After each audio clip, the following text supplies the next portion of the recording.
Hola, ¿cómo están?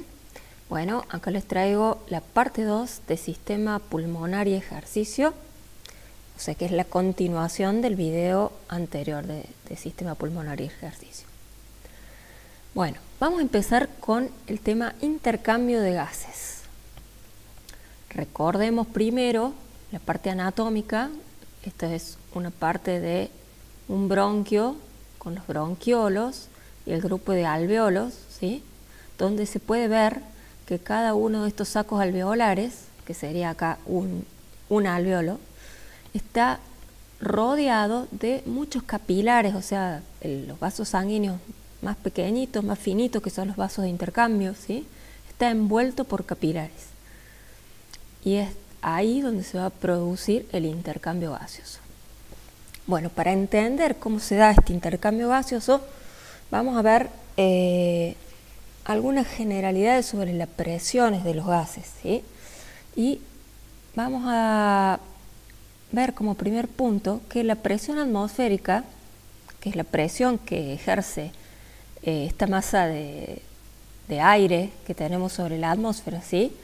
Ejerce una presión de 760 milímetros de mercurio. Milímetros de mercurio, que es la unidad de presión, ¿sí? Bueno, esta presión está dada por una mezcla de gases en los que tenemos oxígeno, dióxido de carbono y nitrógeno, y cada uno va a sumar, según su contenido, digamos, y sus características, digamos, va a sumar presión a esa presión total de la atmósfera. Por ejemplo, esta PO2 significa la presión parcial de oxígeno. La presión parcial de oxígeno en esta mezcla del aire atmosférica va a ser, por ejemplo, de 159 milímetros de mercurio, ¿sí?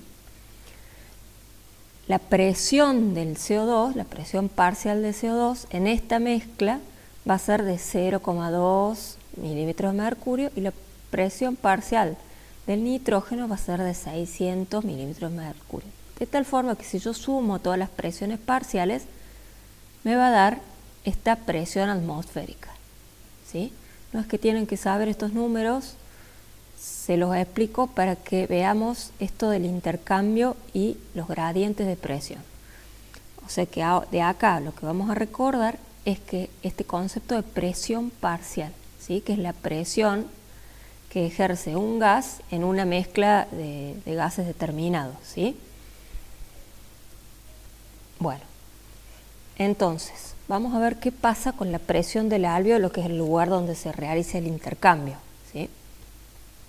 Bueno, por una cuestión de que el aire que inspiramos, esta mezcla de aire, cuando entra a la vía aérea se va a llenar de vapor de agua, va a ir cambiando, van a cambiar esas presiones, ¿sí? De tal forma que en el alveolo, adentro del alveolo, vamos a tener una presión de oxígeno de 100 milímetros de mercurio y una presión de CO2 de 40 milímetros de mercurio. Bueno, sobre todos estos números, estos quiero que los retengan. ¿Por qué? Porque para entender el intercambio, tenemos que entender los gradientes de presión, o sea, ver cómo se mueve los gases que se van a mover de un lugar donde hay mayor presión a donde hay menor presión, ¿sí? Bueno, acá vemos en este dibujo el alveolo, donde vamos a inspirar aire y esa mezcla de aire va a tener un contenido de oxígeno y de dióxido de carbono, ¿sí? El nitrógeno también lo vamos a inspirar, ¿sí? Por supuesto, inspiramos esta mezcla de aire atmosférico, ¿sí? Se van a modificar las presiones adentro. Acá no le puse la del nitrógeno porque no se intercambia el nitrógeno, ¿sí? Así que no tenía relevancia. Entonces, en el alveolo vamos a tener un contenido de oxígeno y de dióxido de carbono. De tal forma, fíjense en este dibujo y después lo vamos a repetir varias veces eso, de tal forma que el oxígeno va a tener más presión adentro del alveolo que en la sangre, por ende va a escapar hacia la sangre. O sea que va a pasar el oxígeno del alveolo a la sangre. porque acá va a haber mayor presión que en la sangre, ¿sí? Y los gases se mueven de mayor presión a menor presión. Y en el caso del dióxido de carbono, va a venir la sangre venosa con un contenido mayor de dióxido de carbono que el que está en el alvéolo, por ende el dióxido de carbono va a escapar hacia el alvéolo. Y ahí recordemos que va a atravesar esta membrana, que le vamos a decir membrana respiratoria, que era la membrana del capilar y la membrana del alvéolo, ¿sí? Para poder atravesar esa membrana y escaparse por la vía aérea en el caso del dióxido de carbono. Bueno, vamos acá. Vamos con algunos conceptos. El intercambio de gases, tanto a nivel alvéolo capilar como a nivel tisular, se produce por difusión pasiva. ¿Qué quiere decir esto de la difusión pasiva? Que el movimiento del gas va a ser a favor del gradiente de presión, o sea, donde hay mayor presión parcial, va a pasar hacia donde hay menor presión parcial, porque los gases tienden a equilibrarse, ¿sí? O sea que el movimiento se va a dar de mayor presión a menor presión. Bueno, acá yo le nombro dos intercambios. El intercambio alvéolo-capilar, ¿por qué? Porque cuando inspiremos esa mezcla de aire, en esa mezcla de aire vamos a tener un oxígeno que va a entrar a la sangre, o sea que ahí vamos a tener este intercambio que le vamos a decir alvéolo-capilar, también lo llamamos como hematosis, ¿sí? El intercambio que se da de gases entre el alvéolo y el capilar. Y vamos a tener otro intercambio más, porque el oxígeno va a pasar a la sangre para cumplir su misión, que es llegar a los tejidos, ¿sí? Sobre todo a las mitocondrias del tejido muscular. Entonces acá de nuevo vamos a tener un intercambio, que es el intercambio capilar-tisular, tisular que quiere decir tejido, ¿sí? O sea, entre el capilar y las células, por ejemplo, del tejido muscular, ¿sí? Las fibras musculares. O sea que vamos a tener dos intercambios, uno a nivel del pulmón y uno a nivel del tejido, ¿sí? Bueno, recordemos esta dinámica. La sangre que llega al pulmón, acuérdense que viene por el corazón derecho, ¿sí? Que es sangre venosa. Entonces, acá se va a producir este intercambio gaseoso donde la sangre se va a oxigenar, porque va a haber mayor presión en el alvéolo que en la sangre de oxígeno. Entonces la sangre se va a oxigenar, va a pasar al corazón izquierdo, que era el lado sistémico, ¿sí? Y el corazón izquierdo la va a bombear hacia el resto del cuerpo, o sea, hacia todos los tejidos, ¿sí? Entonces, a medida que vaya pasando por los tejidos, va a ir encontrando menor presión de oxígeno en los tejidos, entonces la sangre, el oxígeno va a pasar hacia las células, ¿sí? Y ahí se va a producir este intercambio capilar-tisular, ¿sí? Y a su vez, recordemos que las células para producir energía consumían oxígeno, ¿sí? Pero también producían dióxido de carbono, como el resultante de la vía oxidativa. Se producía dióxido de carbono y agua, ¿sí? Entonces, este dióxido de carbono va a tener más presión adentro de las células que en la sangre, por ende el dióxido de carbono va a pasar a la sangre. Ese intercambio ahora viene por sangre venosa, pasa al corazón derecho y de nuevo se va al pulmón, y acá va a encontrar el dióxido de carbono menos presión en el alvéolo que la que trae en la sangre, entonces se va a escapar hacia el alvéolo y de ahí, por la vía respiratoria, se va a escapar de nuevo hacia el aire ambiental. Bueno, ahora, de este lado vamos a ver algunos números que tienen que ver con las presiones para que comprendan estos gradientes de presión que van a permitir el intercambio gaseoso. Entonces dijimos que en el alvéolo, el aire que estaba en el alvéolo tenía una presión de oxígeno de 100 milímetros de mercurio, y ahora me doy cuenta que acá le está faltando la Hg, ¿sí? Son milímetros de mercurio. Y una presión de CO2, de dióxido de carbono, de 40 milímetros de mercurio. Bueno, esta sangre que viene entrando al alvéolo, circulando por el alvéolo, va a venir con una presión de oxígeno menor, ¿sí? Esta sangre venosa va a venir con una presión de oxígeno de 40, ¿sí? Acá lo tengo marcando. Y acá tenemos 100 en el alvéolo. Por ende, este gradiente de presión va a hacer que el oxígeno pase de mayor presión a menor presión y trate de igualarse. Por ende, el oxígeno va a entrar a la sangre y se va a ir en la sangre arterial, porque esta sangre, digamos, después entra al lado derecho del corazón, izquierdo, perdón, para ponerla en la sangre sistémica, ¿sí? Va a venir sangre arterial con una presión entonces de 100 milímetros de mercurio de oxígeno, O sea, tenían el alvéolo 100 y cuando pasa la sangre por el alvéolo equipara esa presión, el oxígeno va a entrar hasta que la sangre va a tener 100 también de presión, ¿sí? De oxígeno. Bueno, la sangre empieza a circular, va a ir circulando por los distintos tejidos y allí en los tejidos vamos a encontrar que el oxígeno tiene menor presión. Entonces, el oxígeno va a entrar porque había más presión en la sangre, va a entrar al lugar de donde hay menos presión, que serían los tejidos, ¿sí? Y va a abandonar los tejidos ahora con una presión de 40. Venía con 100, se va con 40, ¿sí? Muy bien. Por otro lado, el dióxido de carbono va a tener más presión en el tejido que en la sangre, ¿sí? Entonces, la difusión va a ser a favor de la sangre, o sea, va a ir del tejido a la sangre.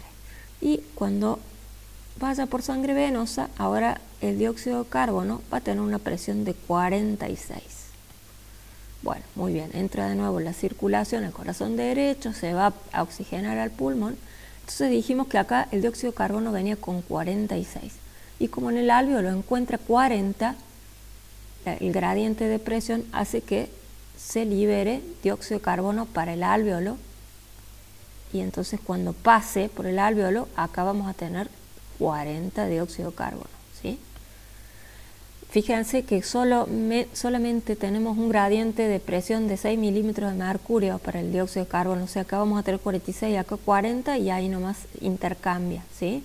Porque el CO2 es como 25 veces más soluble, o sea, más fácil intercambian los líquidos, ¿sí?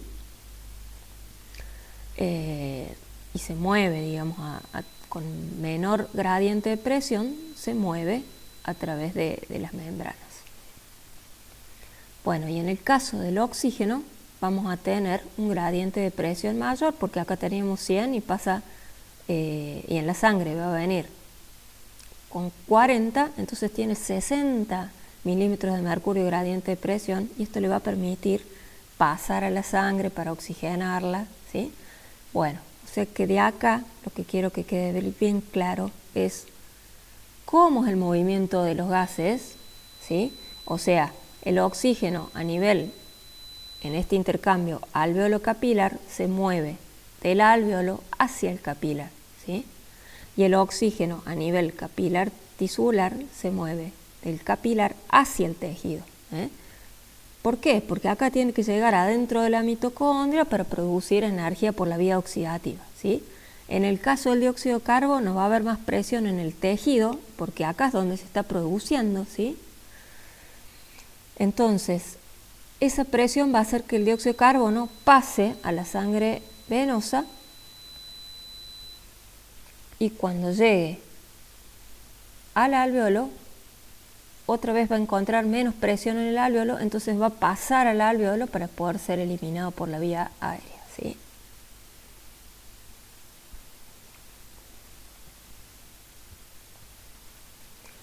Bueno, ahora vamos a ver cómo se transportan los gases en la sangre. Vamos a empezar con el oxígeno. Y el oxígeno se transporta de dos maneras en la sangre. Una de ellas es disuelto en plasma. Disuelto en plasma quiere decir que algunas moléculas de oxígeno van a ir en el plasma, dentro del plasma, ¿sí? Y esta cantidad que va disuelta de plasma es muy pequeña. Es alrededor del menos del 2%, ¿sí? Va disuelto en plasma. Pero si bien es digamos, esta cantidad tan pequeña no alcanzaría nunca a cubrir las necesidades metabólicas de oxígeno de los tejidos, ¿sí? O sea que esa no es la función principal, sino que la función va a ser establecer la presión de oxígeno en la sangre, porque allá vamos a ver que va a determinar los intercambios, entre otras cosas, esta presión de oxígeno en la sangre. Bueno, el movimiento aleatorio de las moléculas de oxígeno disueltas establece la presión de oxígeno en la sangre y los líquidos tisulares, lo que ayuda a regular la respiración y determina la magnitud de carga de la hemoglobina con el oxígeno en los pulmones y la descarga en los tejidos. Bueno, este parrafito que está en el McArdle describe bien acá cuál es la función de este oxígeno disuelto en plasma, ¿sí? Que va a terminar determinando la regulación de la respiración y va a determinar el otro transporte del oxígeno, que es la unión con la hemoglobina. Ya lo vamos a ir viendo de a poco. Así que vamos ahora a la otra forma de transporte del oxígeno, que es unido a la hemoglobina. Bueno, acá cuando les puse disuelto en plasma, les pongo acá un hombrecito corriendo, va a ser como el oxígeno suelto, ¿sí?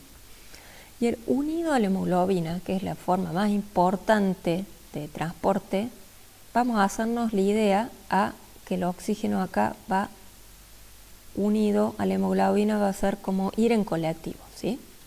Bueno, nos quedamos un rato con esa idea, así después vemos cómo se mueve en los tejidos, cómo se va a bajar ese oxígeno del colectivo, dependiendo de cuántos hombrecitos vayan corriendo, o sea, oxígenos disueltos. Bueno, vamos a la hemoglobina, que es una proteína contenida en los eritrocitos, o sea, en los glóbulos rojos, ¿sí? Es uno de los elementos que la componen, es el hierro, uno de los elementos que componen la hemoglobina, ¿sí? Por eso por ahí lo pueden leer como un compuesto ferroproteico, ¿sí? Y es lo que le da la coloración roja a la sangre. Bueno, la hemoglobina aumenta la capacidad transportadora del oxígeno en la sangre unas 70 veces, digamos, por encima del oxígeno disuelto. Este es el transporte por excelencia del oxígeno, digamos, el que va a permitir la oxigenación de los tejidos, el que viene unido a la hemoglobina, que es, dijimos, o sea, va a ser como ese 98-99% del oxígeno va a venir unido a la hemoglobina. Bueno, acá tenemos una molécula de hemoglobina, este es el glóbulo rojo, ¿sí? Un vaso sanguíneo con los glóbulos rojos, ¿sí? Y en los glóbulos rojos va a estar este compuesto que es la hemoglobina, que fíjense que es una proteína que tiene una forma bastante intrincada, y tiene este componente, que son componente hemo, que es el hierro, ¿sí? Y este componente hemo es el que va a tener la afinidad por el oxígeno, ¿sí? Entonces los glóbulos rojos contienen cientos de moléculas de hemoglobina que transportan oxígeno. El oxígeno se fija al hemo de la molécula de hemoglobina. Bueno, cada uno de los 4 átomos de hierro de la molécula de hemoglobina, ¿sí? Porque tiene 4 átomos de hierro, une lábilmente una molécula de oxígeno para formar oxihemoglobina. Lábilmente lo podemos pensar como una unión débil, digamos. O sea, no es una reacción que no necesita enzima, no es una enzima que hace una reacción química fuerte, sino que es una unión que va a depender de la presión parcial de oxígeno. La presión parcial de oxígeno en disolución únicamente determina la oxigenación de la hemoglobina a oxihemoglobina, que es así como se llama cuando está unida al oxígeno. O sea que la unión de la hemoglobina con el oxígeno depende de la presión parcial de oxígeno que está dada por estos oxígenos que van disueltos en plasma, ¿sí? Bueno, la hemoglobina se satura completamente con el oxígeno cuando se expone al aire alveolar, donde la presión es de 100 milímetros de mercurio. ¿Qué quiere decir esto?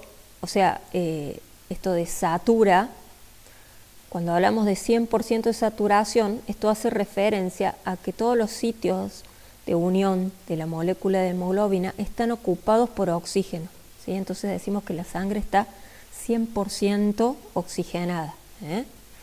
Entonces, vamos de nuevo acá. Esa saturación de la molécula de hemoglobina con oxígeno, o sea que sería que esté completa todas las uniones posibles con el oxígeno, están determinadas por la presión parcial del oxígeno, que a su vez esa está determinada por el oxígeno que va disuelto en plasma. Bueno, vamos con esta idea, el disuelto en plasma, vamos a imaginarse unos oxígenos que van más que corriendo, serían nadando en el plasma, ¿sí? Y la otra gran cantidad de oxígeno va a ir en su transportador, ¿sí? Bueno, ¿de qué forma se mueve? Se libera este oxígeno y se llena ese oxígeno, se une, digamos, a la hemoglobina o se suelta de la hemoglobina en esa unión que dijimos que era lábil. Esta unión la podemos ver o está representada en esto que se llama la curva de saturación de la hemoglobina, ¿sí? Bueno, vamos a ver esto con calma. Esta curva expresa el grado de saturación de la hemoglobina con el oxígeno a distintas presiones de oxígeno en el plasma. Y tiene esta forma de S, y fíjense, acá tenemos la saturación de la hemoglobina y acá tenemos la presión del oxígeno en la sangre, ¿sí? Acuérdense que esta presión de oxígeno estaba determinado por el oxígeno que venía disuelto, que era muy poquito, pero que vienen las moléculas de oxígeno moviéndose aleatoriamente en la sangre y eso determina la presión de oxígeno en la sangre, ¿sí? Bueno, entonces, vamos acá. Cuando la presión de oxígeno es de 100, que dijimos que había esa presión en el alvéolo, la hemoglobina está casi 100% saturada, ¿sí? O sea, ¿cuándo va a pasar esto? Cuando la sangre pasa por el alvéolo y encuentra ahí en el alvéolo una presión alta de oxígeno, ¿sí? Entonces la hemoglobina se va a saturar de oxígeno, o sea que esa presión alta de oxígeno, que va a estar dado por los oxígenos disueltos, que van a pasar rápidamente del alvéolo a la sangre, por esa diferencia de presión, va a pasar rápidamente, el oxígeno se va a disolver en la sangre y eso va a aumentar la presión de oxígeno en la sangre. Y eso va a determinar que la hemoglobina se satura de oxígeno, o sea que se llenen todas las uniones, ¿sí? Bueno, muy bien. Entonces, cuando parte del alvéolo, esa sangre va a venir 100% saturada de oxígeno, o sea, oxigenada, ¿eh? Bueno, cuando esa sangre llega a los tejidos, lo primero que va a pasar es que el oxígeno que viene disuelto, al haber menos concentración de oxígeno en los tejidos, va a pasar, porque de mayor concentración a menor concentración, ¿sí? Este gradiente es de presión, pero imagínense las concentraciones que cambian. Entonces el oxígeno que estaba en la sangre los disueltos empiezan a pasar para el tejido. Por ende va a caer la presión de oxígeno en sangre, porque está pasando esos oxígenos disueltos al tejido y el oxígeno disuelto determinaba la presión de oxígeno en sangre. Entonces, cuando esto es en reposo, digamos que la presión de oxígeno cae a 40, entonces la hemoglobina va a estar 75, 70 y pico saturada, ¿sí? O sea que esto es lo que pasa en reposo.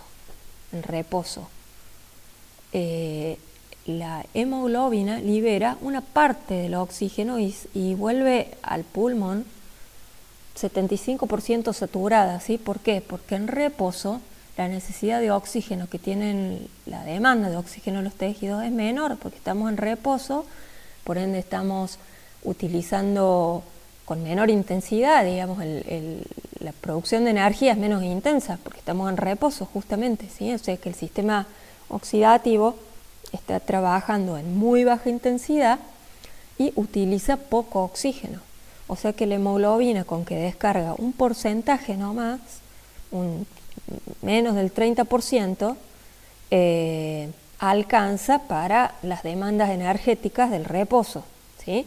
Y vuelve 70% saturado. O sea que ese colectivo va a descargar el 30% de los pasajeros en reposo en los tejidos y vuelve con el 70% de los asientos llenos, ¿sí? Hasta el pulmón. Y ahí vuelve a encontrar esta presión en el alvéolo, entonces se llena la hemoglobina, imagínense el colectivo lleno de oxígeno, ¿sí? Bueno, muy bien. Entonces, fíjense también que esta curva tiene esta forma tal que hasta los 60 de milímetros de mercurio de oxígeno viene bastante saturado, fíjense que está cerca del 90% saturado. O sea que esto nos da un margen de seguridad donde, por ejemplo, a ver si subimos, porque estas presiones son a nivel del mar, las que yo le expliqué de las presiones del alvéolo, ¿sí? A nivel del mar. Si vamos a una altitud moderada y baja un poco la presión de oxígeno, bueno, vamos a tener bastante completa la saturación de oxígeno, porque hasta que no baje por abajo de 60 milímetros de mercurio, ahí como cae drásticamente, va cayendo la saturación de la hemoglobina. Pero de 60 para arriba, fíjense que estamos entre el 90 prácticamente y el 100% de saturación. Esto podría pasar también, por ejemplo, en alguna enfermedad pulmonar leve, ¿sí? Alguna obstrucción de la vía respiratoria, o sea, como un ataque de asma leve sería, ¿sí? Donde por más que caiga la presión de oxígeno en los alvéolos, todavía nos vamos a asegurar de que va a estar bastante alta la saturación de oxígeno, ¿sí? Bueno, ahora vamos a ver qué pasa en ejercicio. Y ahora tenemos esta curva. La que está en línea continua es la misma curva que está acá. Imagínense que es la misma, ¿sí? Esa es la línea continua. Bueno, ¿qué pasa con la curva si se modifican, si cambia, digamos, el ambiente químico del tejido? ¿Qué es lo que pasa en ejercicio? Cambia el ambiente químico del tejido muscular. ¿Qué cambio? Y aumenta la temperatura, aumenta la producción de dióxido de carbono en el tejido muscular si está en ejercicio, ¿sí? Esto va a determinar que aumente la acidez, que es lo mismo de decir que baja el pH, ¿sí? Bueno, estas condiciones, el aumento de la temperatura y el aumento de la acidez, que se traduce en descenso del pH, ¿sí?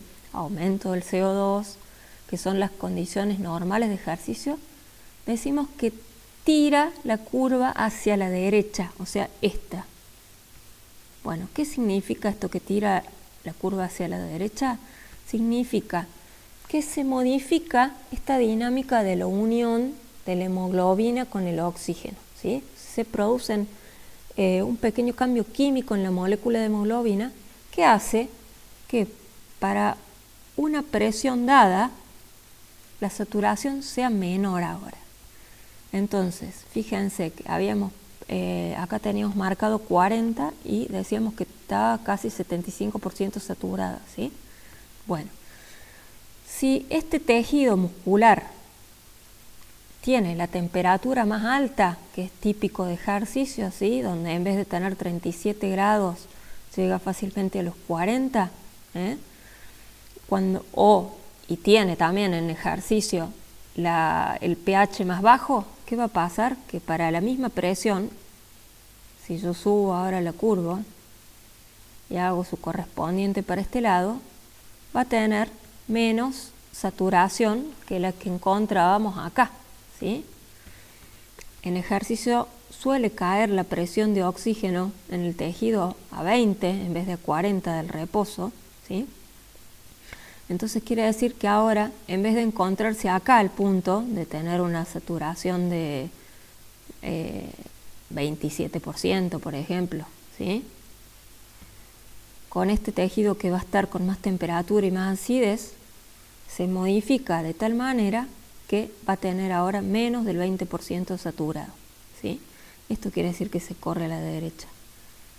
A ver, poniéndolo en blanco de nuevo, pasándolo limpio, decimos que si en el tejido muscular que está en ejercicio, cuando aumente la temperatura producto del ejercicio, aumente la concentración de CO2, y esto va a determinar que desciende el pH, la saturación de la hemoglobina con el oxígeno va a cambiar de tal manera que la hemoglobina va a liberar más oxígeno, o sea, a una presión dada va a liberar más oxígeno. Esto quiere decir esto de que se corre a la derecha.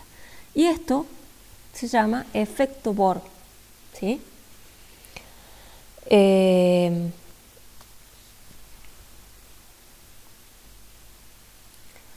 Bueno, entonces, los aumentos de la acidez que se van a producir por concentraciones aumentadas de hidrógeno, de dióxido de carbono, y la temperatura, el aumento de temperatura, hacen que la curva de disociación de la hemoglobina se desplace hacia la derecha.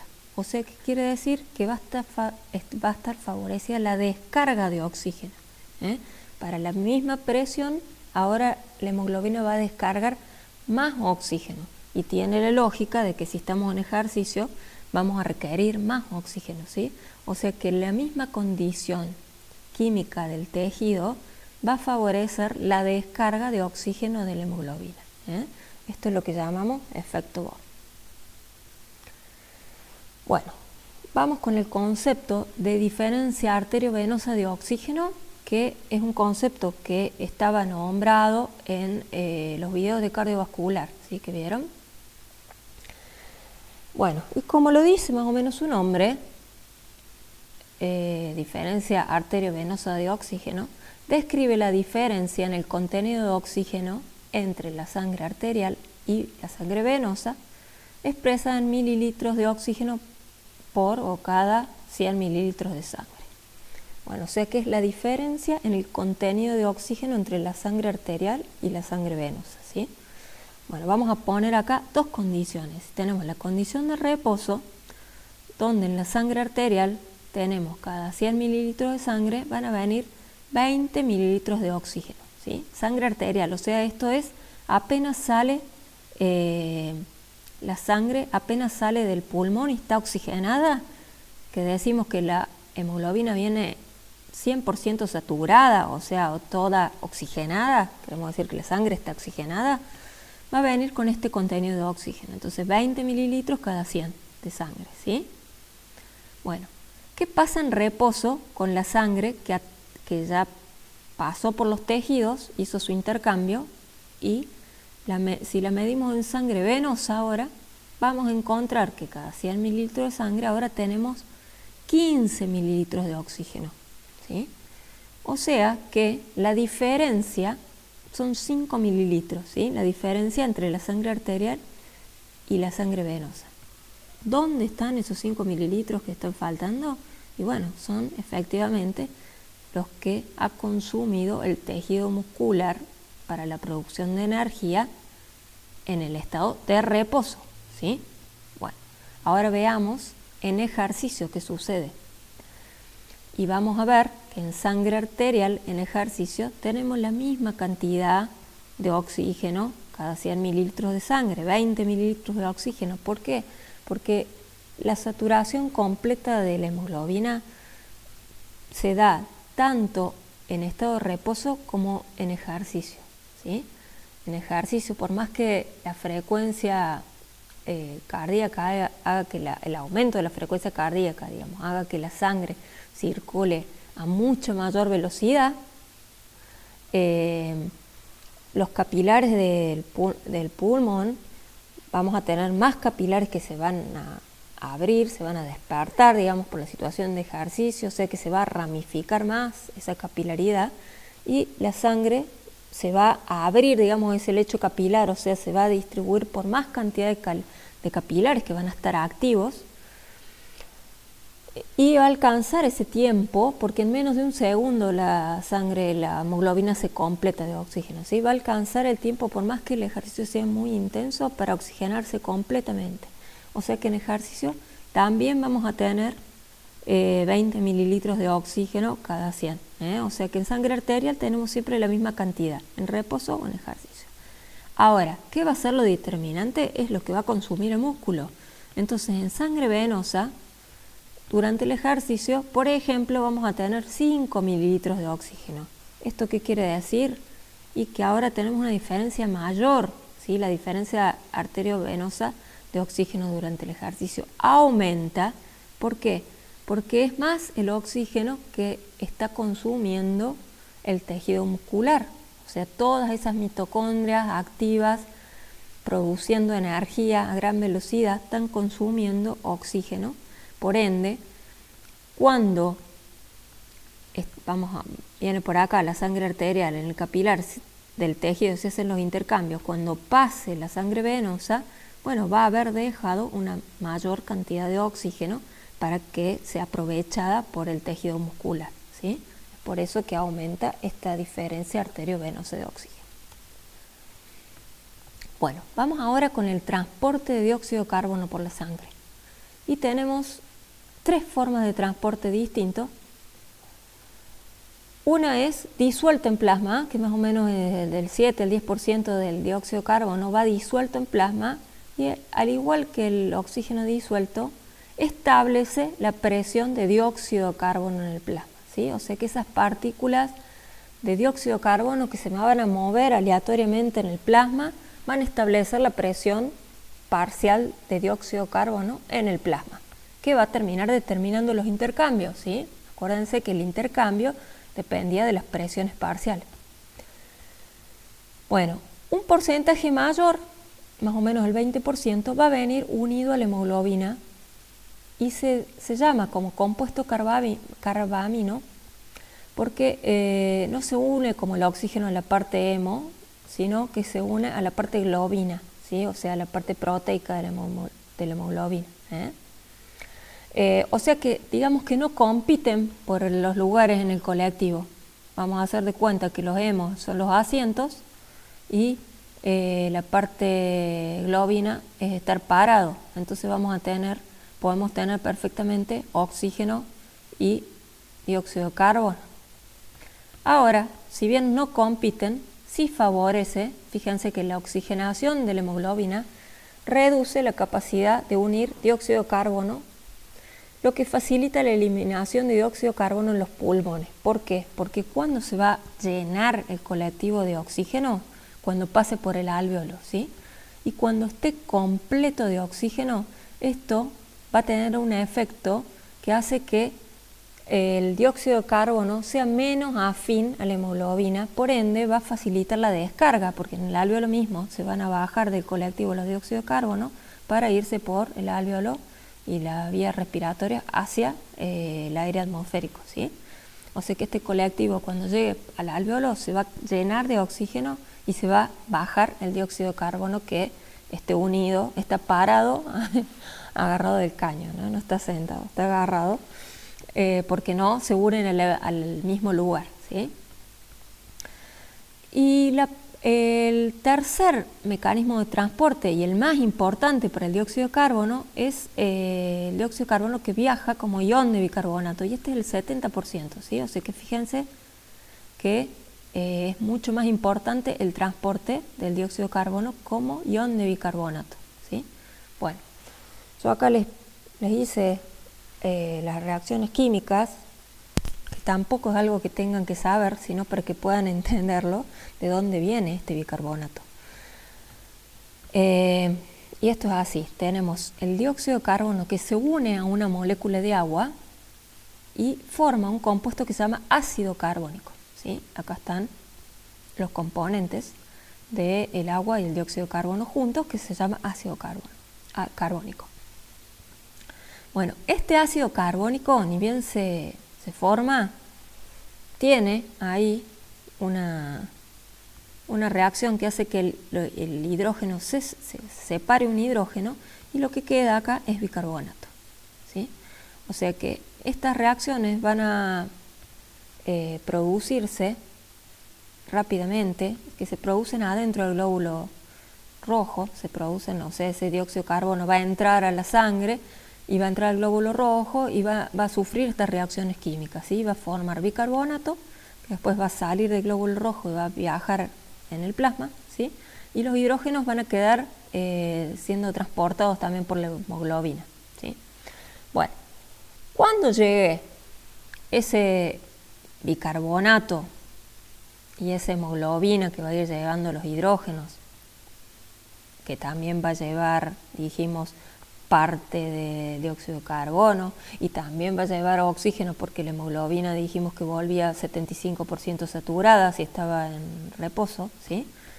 Bueno, cuando llegue al pulmón, el bicarbonato va a hacer las reacciones al revés, o sea que se va a meter a la hemoglobina, se va a unir con el hidrógeno y va a formar ácido carbónico, y después este ácido carbónico se va a separar en dióxido de carbono y agua, y el dióxido de carbono, como va a ejercer más presión ahí que en el pulmón, se va a escapar por el alvéolo, ¿sí?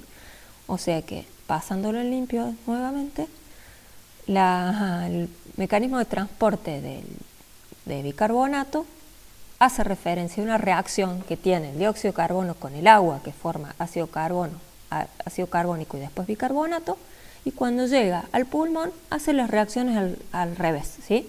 O sea que este bicarbonato va a formar ácido carbónico, después va a formar dióxido de carbono y agua, y el dióxido de carbono se va a escapar por los pulmones, ¿sí? Bueno, muy bien. Vamos a un tema ahora que es la regulación de la ventilación pulmonar. Dijimos que habíamos visto cómo se modificaba tanto el volumen corriente como la frecuencia respiratoria cuando estábamos en reposo o estábamos en ejercicio, ¿sí? Bueno, acá lo que les voy a explicar es cómo se regulan estos cambios que van a determinar que esa ventilación minuto cambie tanto en una situación de reposo a de ejercicio, ¿sí? Bueno, vamos a empezar describiendo el centro respiratorio que está en el bulbo raquídeo.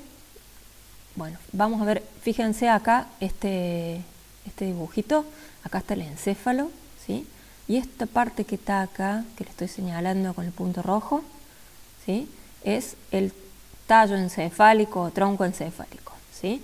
Que acá tienen, esto sería médula y acá este es el tallo encefálico. Y ahí tienen el bulbo raquídeo, la protuberancia y el mesencéfalo, se llama la parte un poquito más alta del tallo encefálico. Bueno, este mismo tallo encefálico acá es esta silueta que está acá, ¿sí? O sea, acá está de nuevo el bulbo raquídeo, la protuberancia y el mesencéfalo, ¿sí? Bueno, en el bulbo raquídeo, y también ocupa parte de la protuberancia, pero vamos a decir que el centro respiratorio está en el bulbo raquídeo, ¿sí? Bueno, o sea que desde acá se van a comandar todos los cambios que van a determinar que se modifique esta ventilación minuto, ¿sí? O sea, cambios en la profundidad de la ventilación, o sea, que cambie el volumen corriente, que cambie la frecuencia respiratoria, la orden va a partir de acá, ¿sí? Bueno, entonces vamos a ver cómo es la orden básica, digamos, que regula la ventilación. Acá tenemos en el bulbo raquídeo, tenemos dentro de lo que es el centro respiratorio, que son como varios núcleos, tenemos un centro que es de la ritmicidad pulvar, se llama, o sea que es, imagínense un equivalente como el nódulo sinoauricular, digamos, o sea, el nódulo, el que daba la regulación de la frecuencia cardíaca, ¿sí? Este nódulo que hacía la regulación intrínseca del corazón, ¿sí? Que emitía una señal eléctrica regular, ¿sí? Que iba que va a determinar la frecuencia cardíaca de 70, por ejemplo, de reposo, ¿sí?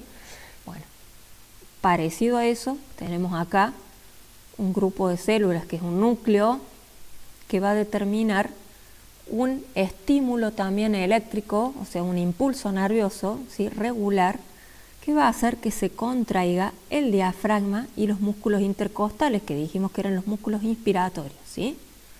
Bueno, este mismo centro, entonces dijimos que tira un estímulo regular, quiere decir que ya le va a dar un ritmo a la respiración de inspiración y la fase de relajación, que sería la expiración, ¿sí?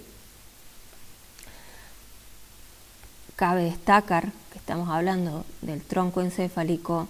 Acá quiere decir que es parte, el encéfalo es inconsciente, o sea, es la regulación de la ventilación básicamente es automática. Si bien nosotros con la corteza cerebral, que es nuestro cerebro consciente, podemos modificar los patrones respiratorios, por ejemplo para nadar, ¿sí?, que decidimos cuándo salir a respirar y cuándo hacemos apnea y no respiramos, en general, porque si no, no podríamos acostarnos a dormir, ¿no es cierto? La respiración es automática, o sea que no tenemos que estar pensando cuándo respirar. Está determinado por este centro respiratorio que está acá en el tronco encefálico, ¿sí? Y básicamente por este núcleo que va a determinar ese estímulo sobre los músculos respiratorios y va a hacer que se contraigan los músculos respiratorios, se relajen, ¿sí?, se produzca la fase de inspiración y la fase de expiración, ¿sí?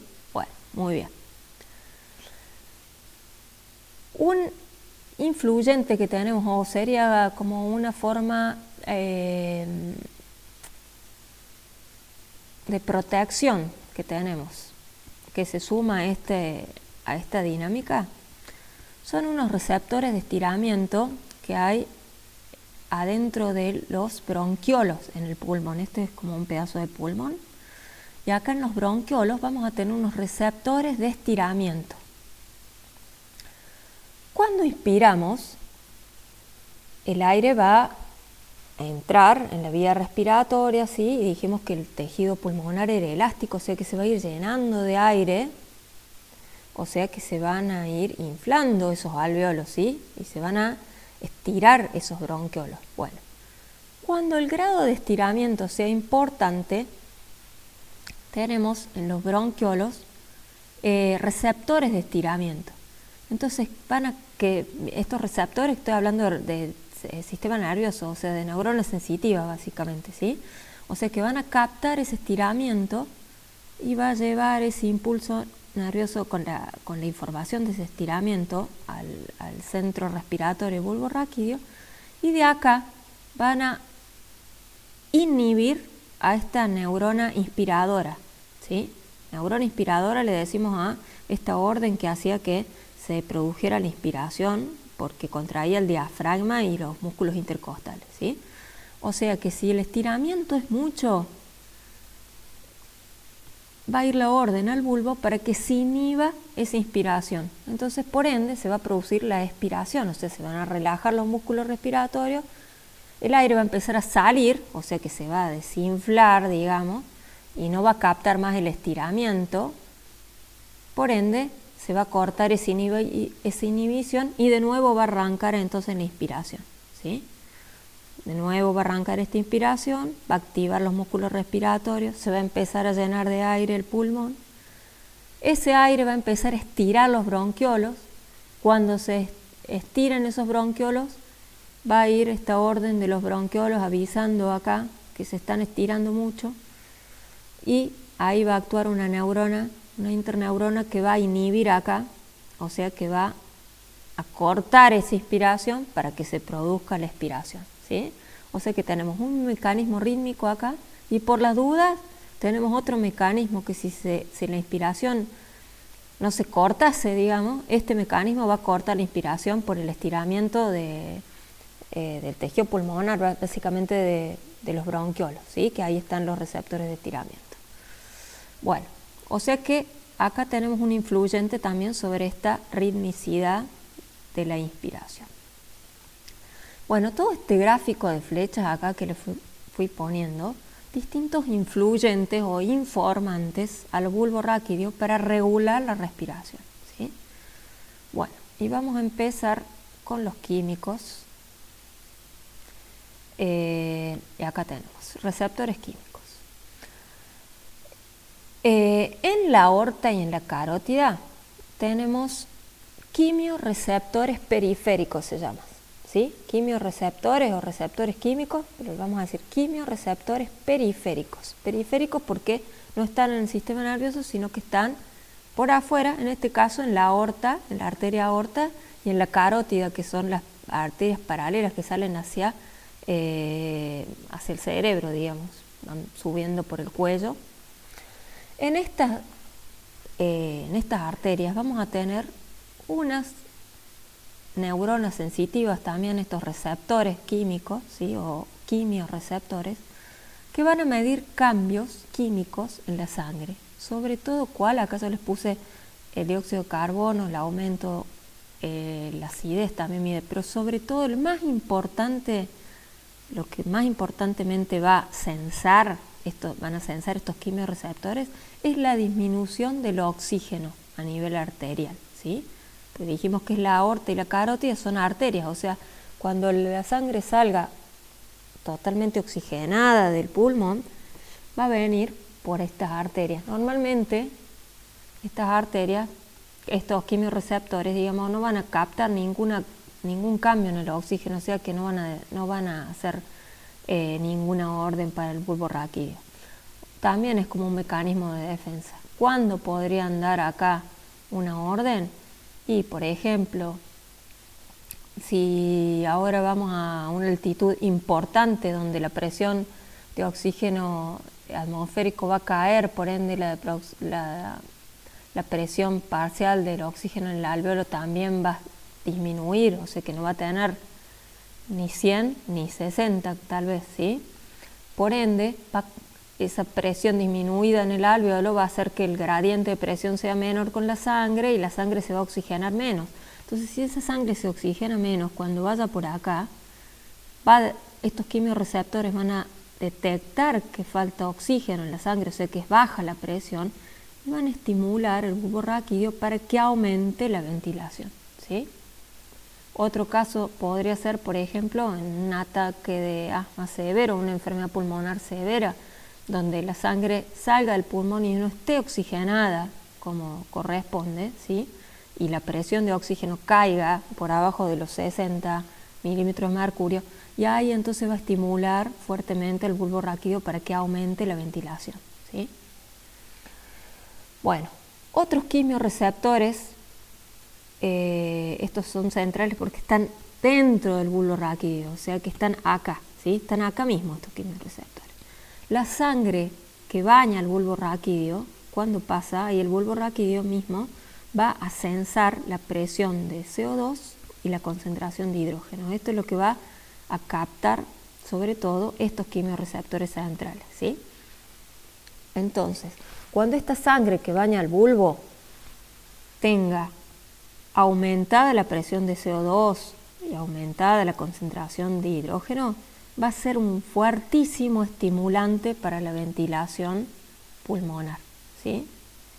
Bueno, ¿cuándo podría pasar eso? Y por ejemplo, cuando estamos nadando y no queremos salir a respirar, ¿sí? Mientras tanto nuestros músculos se van moviendo, van produciendo dióxido de carbono. Ese dióxido de carbono no se intercambia, digamos, porque no estamos respirando.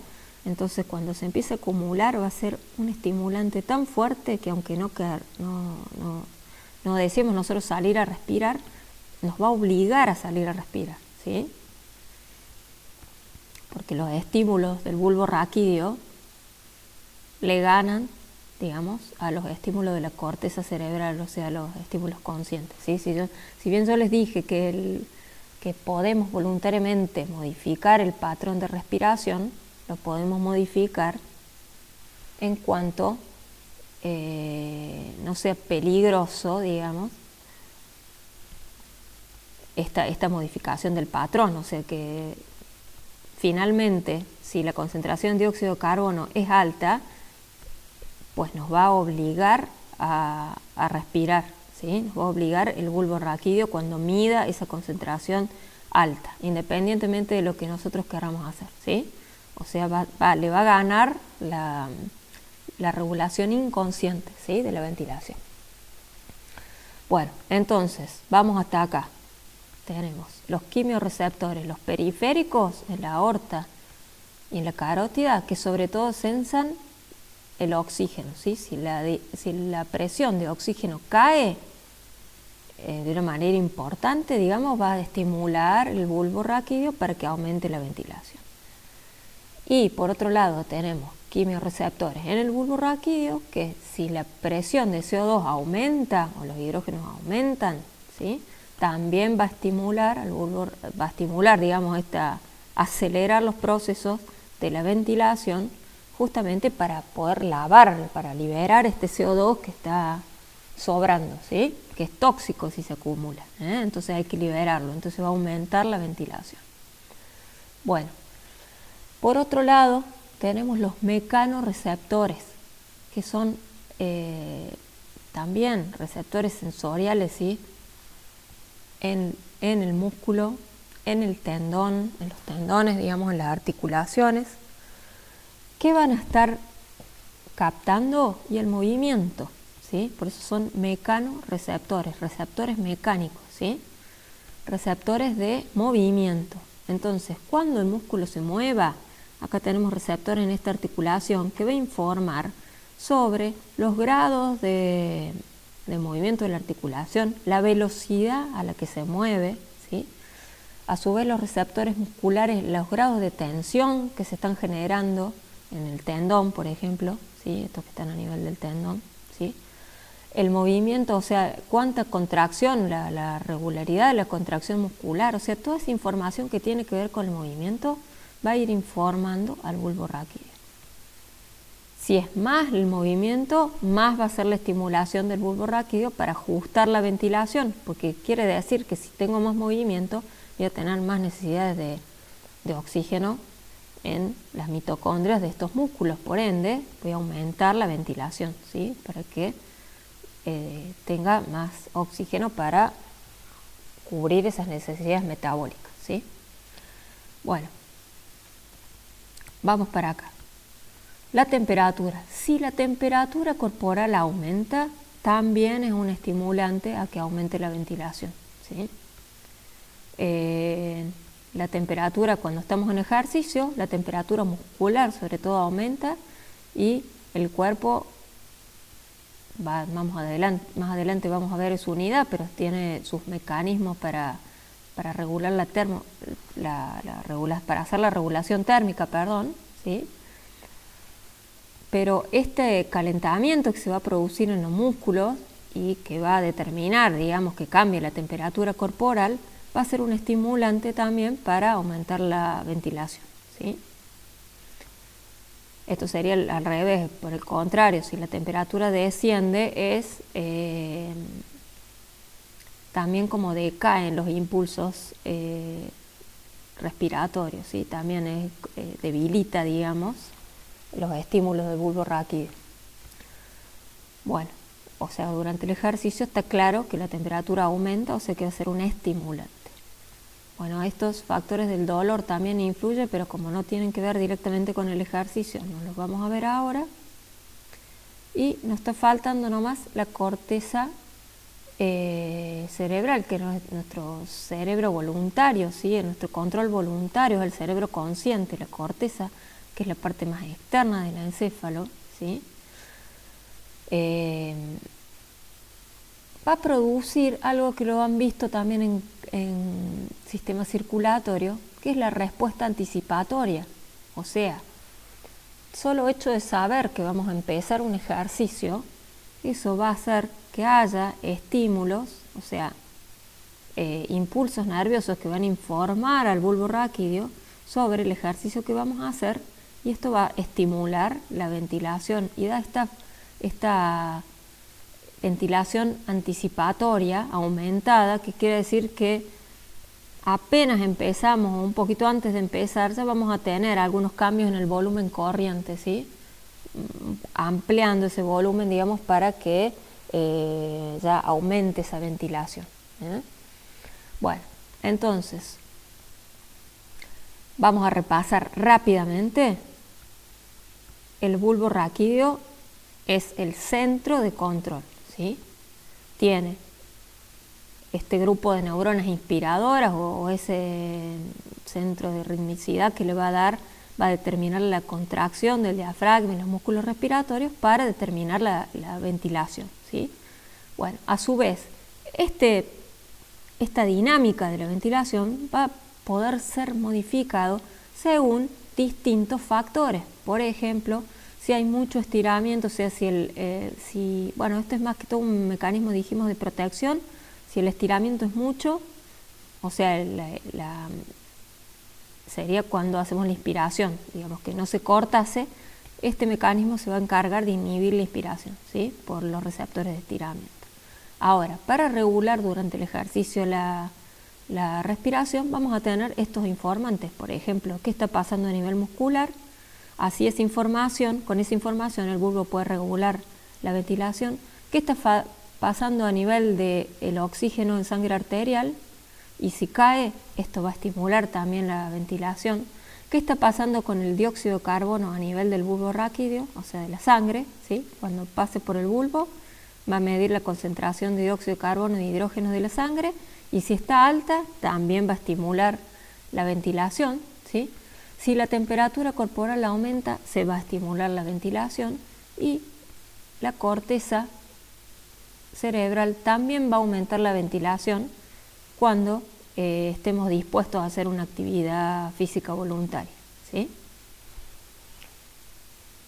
Bueno, muy bien. Ahora vamos a ver cómo se ajustan todos estos componentes de la regulación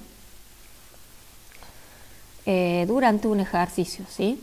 Bueno, y acá tenemos un tiempo, 20 minutos de ejercicio, y vamos a ver las fases de este ajuste de la ventilación al ejercicio, ¿sí? Bueno, esto sería la ventilación en reposo, ¿sí? Que dijimos que eran, por ejemplo, de 6 litros por minuto, o sea que esta es la ventilación de reposo. Bueno, cuando arranque el ejercicio vamos a obtener una fase que le vamos a llamar fase 1, bien marcada de ascenso de la ventilación, bastante brusco el aumento de la ventilación, ¿sí? Después vamos a ver una fase donde sigue subiendo la ventilación, pero un poco más atenuada que la primera fase, y después vamos a tener una tercera fase que va a ser una meseta. Esto es durante el tiempo de ejercicio. Acá está la recuperación, que es la bajada de nuevo de esta ventilación minuto hasta que alcanza después la ventilación de reposo nuevamente, ¿sí? Bueno, ¿a qué responden estas distintas fases? La primera fase, ¿sí? Que es un aumento brusco. ¿Cuáles de los informantes anteriores van a estar determinando esa fase brusca?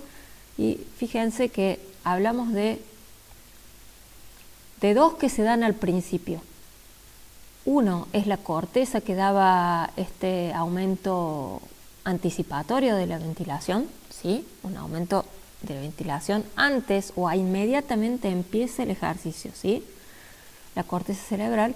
Y los músculos que van a estar informando, los músculos, las articulaciones, los mecanorreceptores van a estar informando al bulbo raquídeo sobre este cambio del estado de reposo a movimiento, y van a ser un fuerte estimulante para que rápidamente trate de adaptarse la ventilación a las necesidades metabólicas, o sea que va a subir bruscamente, ¿sí?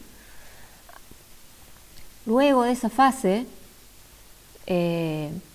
vamos a tener una fase un poco más atenuada de esa subida de la ventilación, donde acá van a ir participando ya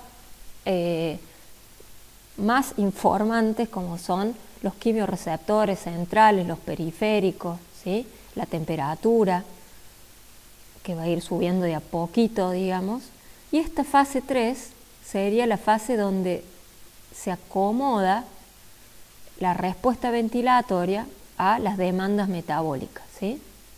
Algo así pasa también con la frecuencia cardíaca, donde tenemos una fase de aumento de la frecuencia cardíaca y después hasta que se estabiliza, por ejemplo, en un ejercicio de una intensidad estable, ¿sí? En este caso también es un ejercicio estable, ¿sí? Una carga estable. Quiere decir que no modifico la intensidad del ejercicio. Por ejemplo, en este caso está haciendo 15 minutos de ejercicio con la misma carga, que podría ser un trote, por ejemplo, o a una intensidad determinada, ¿eh? Entonces, al principio vamos a tener una influencia mayor, digamos, a nivel nerviosa, o sea, tiene que ver con la corteza motora que va a estar liberando impulsos para que aumente la ventilación y los mecanorreceptores, ¿sí? Y en la fase 2 se van a ir sumando más informantes como los quimiorreceptores, ¿sí? La temperatura, ¿sí?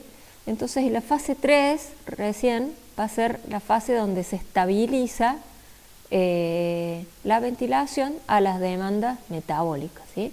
Y en esta fase 3 van a estar todos estos mecanismos liberando su impulso hacia el centro respiratorio del bulbo raquídeo para que el bulbo regule la ventilación acorde a las necesidades metabólicas, ¿sí? Recuerden que dijimos que sobre todo hacía un aumento del volumen corriente, ¿sí? Y después ajustaba también la frecuencia respiratoria. Bueno, y para terminar vamos a ver este concepto que es el de umbral ventilatorio. Bueno, y acá les traigo este gráfico, es de López Chicharro, pero lo he modificado. Le pido permiso a José López Chicharro y lo he modificado. Le estoy pidiendo permiso ahora, no tuve la oportunidad de pedirle permiso antes. Lo he modificado y acá en esta columna le he puesto también el lactato sanguíneo en milimoles, ¿sí? Un gráfico así lo tienen en el Macar, el Catch, pero no lo tenía con buena definición, así que modifiqué este gráfico. Bueno, entonces acá vamos a tener, este es un ejercicio incremental, o sea que va a ir subiendo la intensidad del ejercicio. En este caso está medido en vatios, o sea que es la potencia, ¿sí? O sea que, pero imagínense, olvídense de estos números, o sea, háganse la idea de un ejercicio de intensidad creciente, ¿sí? Muy bien. Y acá tenemos la ventilación minuto, ¿eh? Desde reposo que va a ir subiendo. Bueno, si vemos la ventilación, vamos a notar que conforme aumenta la intensidad del ejercicio, va aumentando la ventilación minuto, ¿sí? Y va aumentando, acompañando estos aumentos en la intensidad, hasta un punto donde fíjense que se escapa acá.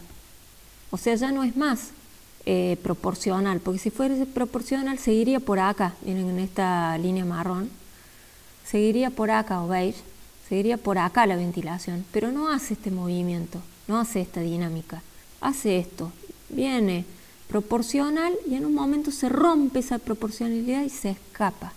Bueno, ese punto de quiebre donde se pierde la proporcionalidad, digamos, del aumento de la ventilación respecto al aumento de la intensidad, le vamos a llamar umbral ventilatorio. Bueno, para entender el umbral ventilatorio tenemos que ir al umbral láctico.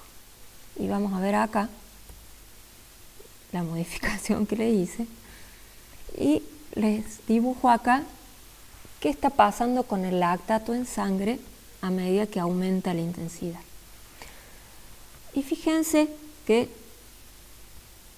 el lactato va a venir en los primeros aumentos de intensidad, el lactato va a venir estable, ¿sí? Siempre está ahí por abajo de los 2 milimoles.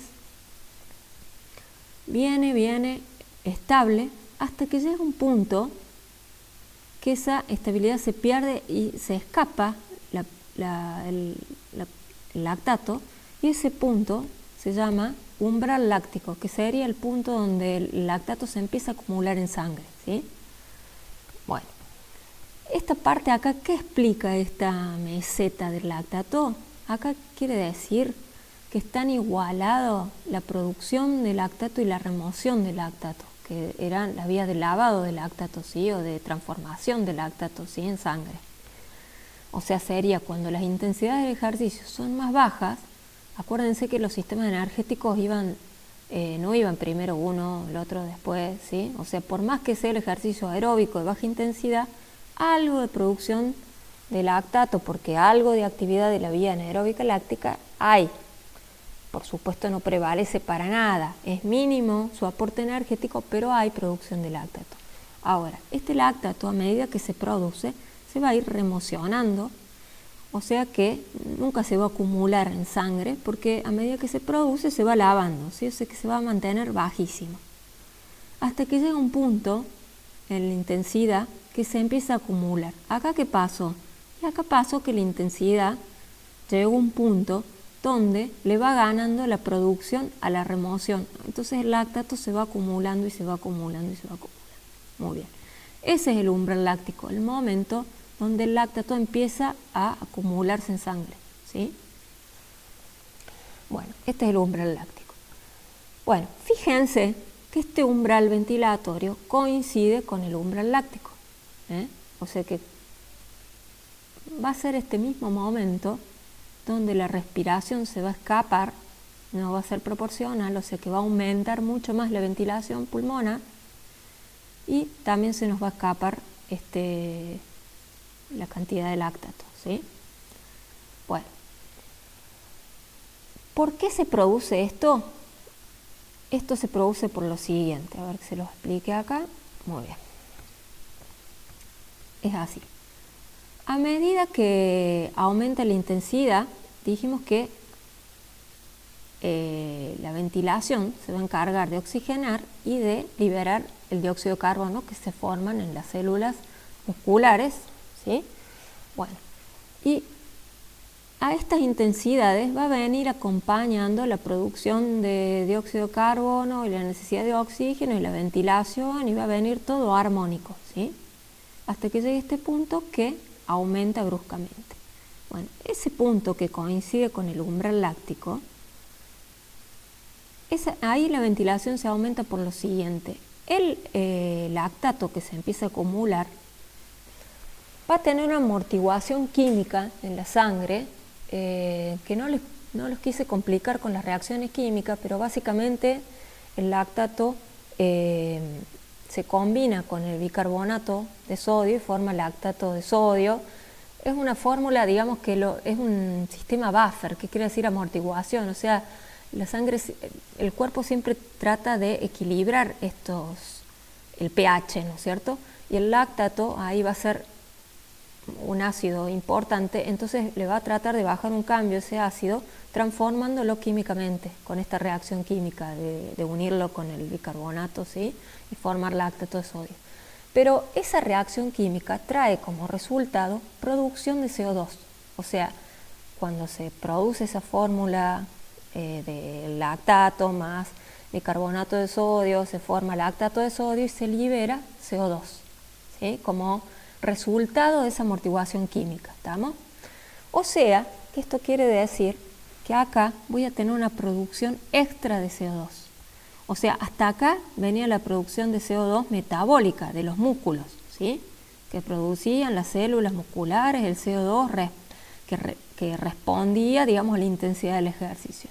Pero acá la ventilación se va a escapar porque se le va a juntar con una fuente extra de CO2. Ese CO2, ¿de dónde sale? De la amortiguación química del lactato, ¿sí? O sea, simplemente el cuerpo queriéndole bajar la acidez a este producto, al lactato, va a hacer una reacción química y esa reacción química va a dar una molécula de CO2 resultante.